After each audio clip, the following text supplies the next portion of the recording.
இன்றைக்கி ஃப்ரைடே லஞ்சுக்கு பச்சை மொச்சை மசால் சூப்பராக இருக்கும். இது கொஞ்சம் ஆயில் வர வரைக்கும் இது நீங்கள் வதக்கணும். சாம்பார் சாதம், தயிர் சாதம், ரச சாதம், வெங்காய சாம்பார்னு சொல்லுவோம், உப்பு சாம்பார், எல்லாத்துக்குமே சூப்பராக இருக்கும். வேறு லெவலில் இருக்கும் இந்த மசாலு. இப்போ இந்த பச்சை மொச்சைக்கு ஒரு மசாலா அரைக்க போகிறோம்.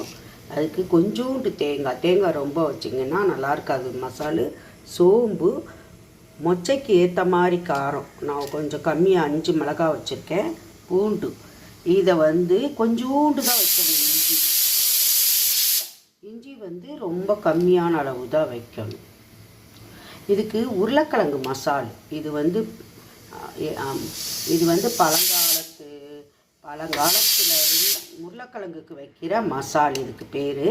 இந்த மசாலா அரைச்சி பச்சை மொச்சா செய்ய போகிறேன். தாளிப்புக்கு எதுவுமே போட வேண்டியதில்லை. ஏன்னா இந்த மசாலே நம்மளுக்கு செம ருசியாக இருக்கும். அதனால் வெறும் கருவேப்பிலை மட்டும் போட்டுட்டு நான் இதே மெத்தடில் தான் செய்வேன். கருவேப்பிலை போட்டுட்டு இந்த மொச்சையை நம்ம அப்படியே கொட்டுறோம். இதில் தண்ணியெல்லாம் வடிச்சிடணும். அந்த தண்ணியை இதில் ஊற்றக்கூடாது. இப்போ மஞ்சப்பொடி,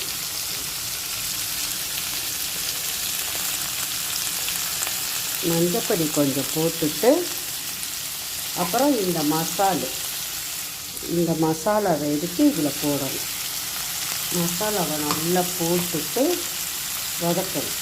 இந்த முன்னாடி நிப்பாட்டக்கூடாது. ஏன்னா இந்த மசால் மொச்சையோடு சேர்ந்து வரும்போது தான் டேஸ்ட்டாக இருக்கும்.